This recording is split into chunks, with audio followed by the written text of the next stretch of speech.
Sí, un experto en el tema de la cuestión del FMI y las implicancias para nuestra Argentina. Alejandro, buen día. Edgardo Díaz y el equipo te saluda. ¿Qué tal, Edgardo? Un gusto estar con ustedes. Bueno, no, realmente un gusto el nuestro de poder tenerte al aire. Sabemos de tu vasta experiencia, digo, que viene de familia también, porque sos hijo de historiadores y que realmente para nosotros es un gusto y un placer tenerte en nuestro espacio radial de todos los sábados. Y bueno, recién Cristian hacía una breve introducción de lo que ha significado, lo que significa la intromisión del Fondo Monetario Internacional, no solamente en la Argentina, sino en los países de Latinoamérica. Digo, y bueno, nos gustaría saber desde tu concepto de historiador, digo, las implicancias que tiene la introducción en la política económica del FMI en la Argentina. Mira, el FMI siempre ha sido un elemento disciplinador de las políticas, no desde ahora, sino diría fundamentalmente desde la década del 70, porque si bien cuando se creó en Bretton Woods en 1946, la idea de Lord Keynes, que fue uno de los inspiradores, era que sirviera como un elemento regulador, que sirviera a los países. Esto se dejó de lado y el fondo se convirtió en un prestamista de última instancia, es decir, prestarle a los países para que los países pagaran las deudas que habían contraído fundamentalmente con los privados. Y esto, si bien significaba dar préstamos a muy bajo interés, porque el Fondo Monetario presta a intereses muy bajos, el problema no es la tasa de interés a la que presta el fondo, sino lo que exige el fondo para darte dinero. Es decir, recién estaba enumerando una serie de pautas y el fondo exige ajustes, establece condicionalidades, de alguna manera supervisa tu política económica, es decir, como si el fondo cogobernara económicamente porque te impone pautas estrictas que tenés que seguir. Claro, muchos países, el nuestro es uno de ellos, muchas veces dejaron de cumplir con el fondo y tuvieron que renegociar de nuevo los acuerdos, pero siempre bajo los mismos aspectos.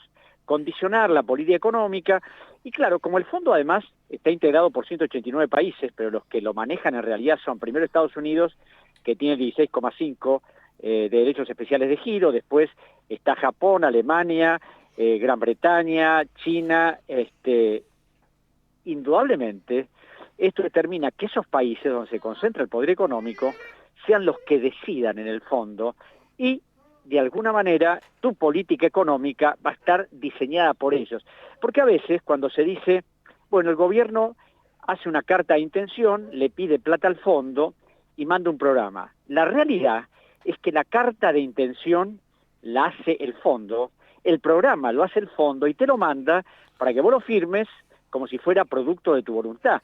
Y un ejemplo de eso fue que cuando Bernardo Grispun fue el ministro de Economía apenas asumió Alfonsín, Grispun dijo, si la carta de intención y el programa lo hace la Argentina, es decir, si lo firma la Argentina, tiene que hacerlo la Argentina, no el fondo. Ese fue el primer encontronazo que tuvo con el fondo, además de otros, y tenía una lógica.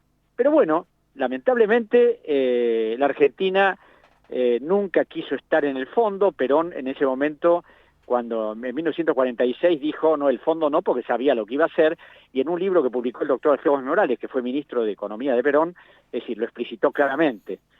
El fondo volvió a tener injerencia cuando la Revolución Libertadora, en 1956, y a partir de ahí celebramos un montón de acuerdos, algunos más gravosos, otros menos gravosos, pero yo diría que los peores inclusive no fueron los acuerdos firmados durante la dictadura, que creo que fueron 2 o 3 nomás, sino los que firmó el Menemato, porque cuando en 1992 se hizo la gran reestructuración de la deuda a través del Plan Brady, ahí el fondo fue contundente de sus exigencias, y además de ser contundente de sus exigencias, no es porque lo diga yo, porque una de las cosas que tiene el fondo son que los documentos son secretos, las negociaciones son secretas, pero en el Ministerio de Economía de la Nación yo encontré 3 documentos confidenciales, la copia de 3 documentos confidenciales enviados, uno por Michel Candesu, que es director general del fondo, a la Comunidad Financiera Internacional,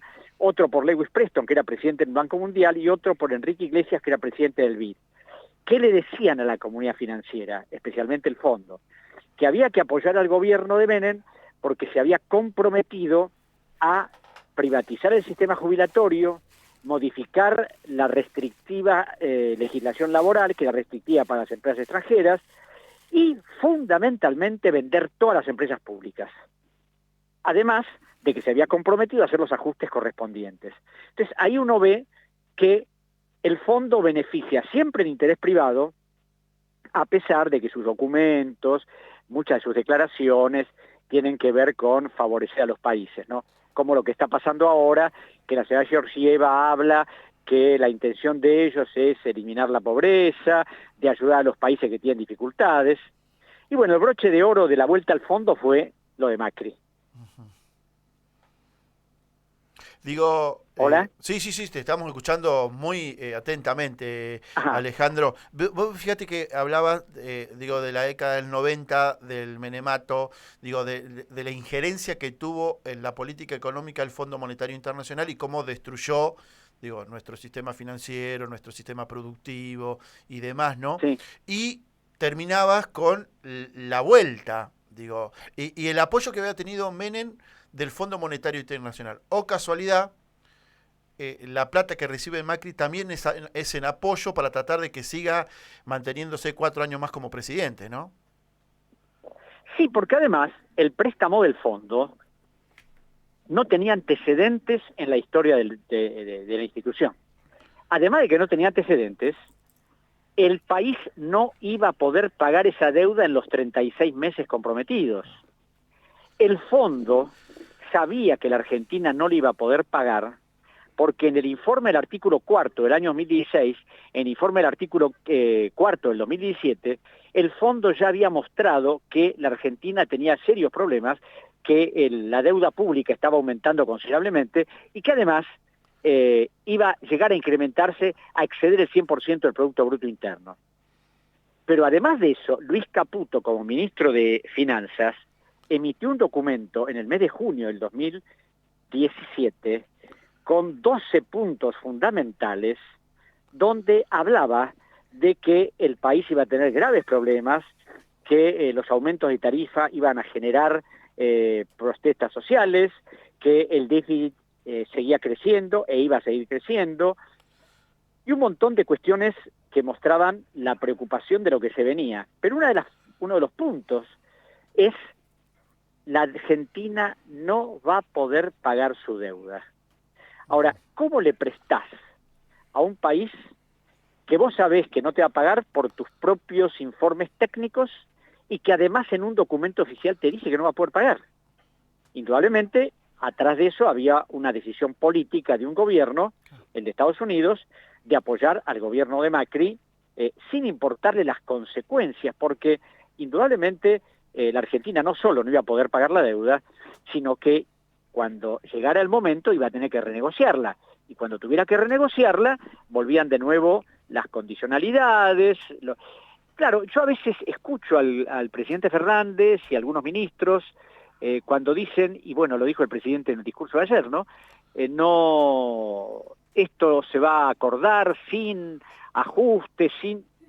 Yo me parece que es delirante pensar que el fondo te va a dar algo a cambio de nada, que el fondo te va a dar 10 años de plazo en un acuerdo de facilidades extendidas y 4 de gracia a cambio de decirle, no, mire, le vamos a pagar, vamos a hacer crecer la economía. No, el fondo primero te va a exigir un plan. Y ese plan significa, como usted se decía al principio, acotar el déficit fiscal. Y acotar el déficit significa que lo van a acotar en los sectores más vulnerables y además en la gente que necesita tener salud, educación y todo eso. Lo que pasa es que, esto es a través de mi experiencia, hay una enorme diferencia entre los discursos y la realidad. Y te voy a dar un ejemplo. Con la situación pandémica que vivimos, especialmente el año pasado, que fue extremadamente grave, el gobierno le ha pagado al Fondo Monetario en concepto de intereses y una cuota de capital 4.000 millones de dólares del año pasado hasta ahora, hasta septiembre. Y ahora le va a pagar otra cuota en diciembre de 1.890 o 1.900 millones de dólares. A esto se suma que la deuda pública total que tiene la Argentina en este momento es de 348.000 millones de dólares. Y además de tener esa cifra, en el presupuesto 2022 se han previsto pagar intereses de la deuda por 8.400 millones de dólares. Y se ha establecido que hay obligaciones a pagar por 51.000 millones de dólares y se va a volver a emitir deuda entre externa e interna por 80.000 millones. ¿Esto qué significa? Que con lo que se va a emitir se va a renovar lo que vencía y quedará un nuevo endeudamiento neto por 28.500 millones aproximadamente. Es decir, que tenemos 348, 350 y nos iremos a 380. Y el otro problema es, ¿con qué se va a pagar la deuda? ¿Ustedes lo saben? Sí, ahí está el gran tema, ¿no? Porque el ministro Guzmán el año pasado acordó con los acreedores privados, con los fondos de inversión, que se iba a empezar a pagar en el 2024. Bueno, la Argentina no tiene posibilidad de pagar ni en el 2024, ni en el 25, ni en el 26, ni en el 27. El Banco Central está exhausto, tiene LELIQ emitidas por 43.000 millones de dólares a tasas de interés descomunales. Entonces, yo digo, bueno, sí, está bien, hacen acuerdos, pero ¿cómo se van a empezar a cumplir esos acuerdos? Salvo que, por supuesto, arreglan con el fondo y dentro de 4 años, cuando no se le puede pagar al fondo, y bueno, vamos a renegociar el acuerdo. Y nuevas Y ahí ajustes. vendrán de nuevo los requerimientos del fondo, ¿no? Digo, o sea, Exacto. Y o los además te digo, planteos. esto no es que lo diga yo, cuando se hizo el acuerdo el año pasado, primero hice un estudio sobre cómo el Estado había ido claudicando frente a los acreedores, por primero una oferta, no aceptaron, después hubo otra, no aceptaron, después hubo otra, no aceptaron, hubo una cuarta que tampoco aceptaron y finalmente en la quinta prácticamente Guzmán hizo lo que querían los acreedores. Y en ese momento, después firmó el acuerdo, festejado por los ministros endeudadores, por las grandes empresas, por los bancos, por todo el mundo, y yo primero dije subjetivamente, si esto lo festejan los que endeudaron al país y las empresas extranjeras, indudablemente porque no es bueno. Pero, como las cifras no daban para empezar a pagar en el 2024, dije, no, el 2024-2025 va a haber que de nuevo hacer un nuevo acuerdo. Y a la semana, un funcionario de Moody, que es una de las calificadoras más importantes internacionales, dijo, efectivamente, la Argentina en el 2025 va a tener que volver a renegociar.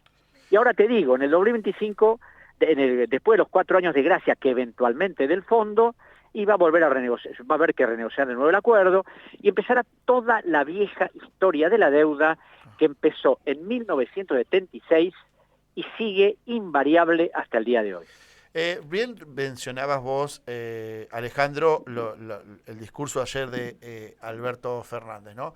Pero, digo, creo que al momento de las palabras de Cristina, digo, y uno que veía cómo le enfocaban la cara a Alberto Fernández, creo que en algún aspecto Cristina marcó un camino, o por lo menos marcó su posición, ¿no? Esto de buscar la plata que está afuera, que está evadida, que está en paraísos fiscales y demás, primero que vayan por esa plata y después que vengan por el reajuste, y uno veía la cara del presidente de no muchos amigos, ¿no?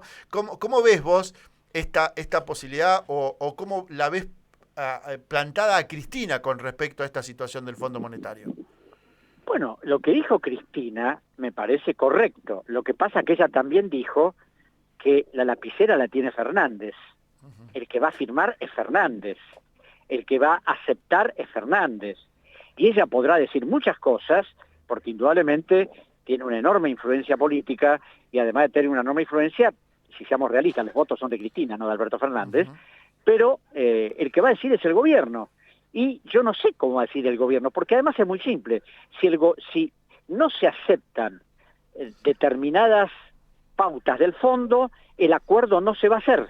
Entonces, si Fernández de alguna manera tiene la actitud soberana de decir, bueno, ante estas exigencias no hay acuerdo, entonces la cosa será distinta, pero yo no creo que eso suceda, porque todo el staff de Fernández, y aún personas a las que yo hasta hace poco respetaba mucho, ahora tengo mis dudas, como Leandro Santoro, salió a decir que si no hay acuerdo con el fondo va a haber una catástrofe, un diluvio, que aumentará el dólar desmesuradamente, que la gente perderá empleos.